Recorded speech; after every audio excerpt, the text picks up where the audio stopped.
Hey everybody, welcome back. I'm Melissa Muir.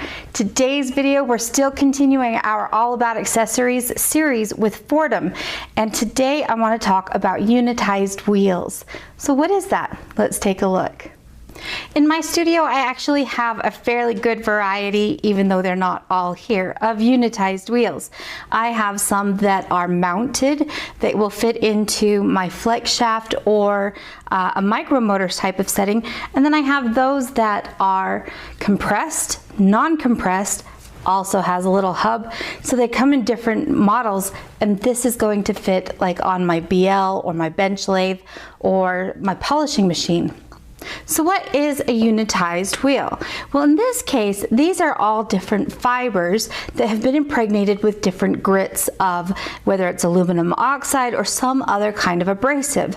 And again, some are compressed, some are not quite so compressed, but each of them are going to help me in one way or another, whether I'm trying to blend or remove burrs or just to give a nice matte finish.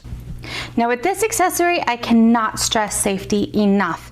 These are going to have particles that fly off of them as you are using them. It's just part of the accessory. So make certain you are wearing your safety goggles. Pull your hair back if you happen to have long hair, as well as wearing a mask. Protect your lungs at all costs. So in this case, I happen to have a bezel that the seam is a little bit rough. I have some extra solder on here. So I've chosen a more compressed unitized wheel. So this one has a little bit more aggressiveness to it. It also has a more aggressive grit embedded into this. As I bring this around my piece, I begin to smooth and blend any of that solder that's on there, as well as any rough edges. Now, if I were to do this just with my unitized wheel, it may take a little bit of time. So I would probably start with filing first, and I would come back in and blend with my unitized accessory afterwards. I also really like the shape of this cone because it allows me to get into the inside of my rings as well as smaller items. Now here I have a cuff that I began working on a while ago, and it's been left kind of neglected and just unfinished. So we have a bit of tarnish that has shown up. Also, this bezel could use a little bit of help. So I've chosen a slightly more aggressive but also a thinner unitized wheel that will allow me to work around this bezel to remove a lot of that oxidation. And again, I can blend in that seam so that that goes away. And you can see how quickly this works. Now, as you can see, I'm able to work right close up to that bezel and get that all taken care of where the bezel meets that back plate. Now, if desired, I can progress through finer and finer grits of these until I've worked my way up into a pre-polish, and then I can just jump right into my polishing methods. But in this case, I actually want that matte finish right where I've achieved it. Now, in the case of this pendant, I've just let it sit out for a while, and it's got a lot of surface oxidation.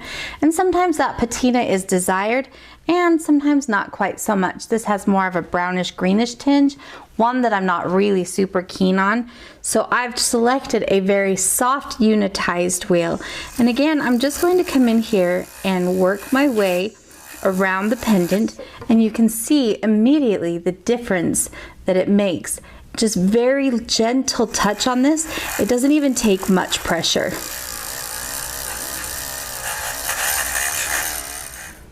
And here you can see the difference between the spots that I've done versus the spots that I have not yet done. Now, as you can see, they come in different sizes, they come in different shapes, they also just come in different densities. Now, those that are a little bit more dense are going to be a little more aggressive. Also, the different sizes allow you to get into tighter spots like rings or cuffs or bracelets, anything like that. And then you also have some that are a little bit larger. Those that have softer densities are going to be best for decorative finishing as they conform more readily to the contours of your surface. So that's going to be something that gives us more of this nice soft matte finish. Whereas those that have a harder density are going to be better for more difficult blending, surface cleaning, and deburring. So hopefully that helps you understand a little bit more about how these unitized accessories work. Now I've got another set of videos coming up that's going to talk about some of the larger ones that we use on a polishing arbor and how they would work a little bit differently. Now, it is important that you remember that they are consumables. These are going to wear down, but you can make them last a little bit longer by using a lighter touch and using them at the right speed. I find that I work best between 5,000 to 8,000 RPM on these, and again, a really light touch. It doesn't take much, and allow this tool to do the job for you. But if you push really hard or you run it at a high speed, then the chances of you wearing it down very quickly are pretty good. So if you'd like to stay informed about when we come out with new videos, make sure you give us a thumbs up on this video, subscribe, ring that bell, and mark that you'd like all notifications so that you don't miss any of the upcoming videos. We'll see you guys next time.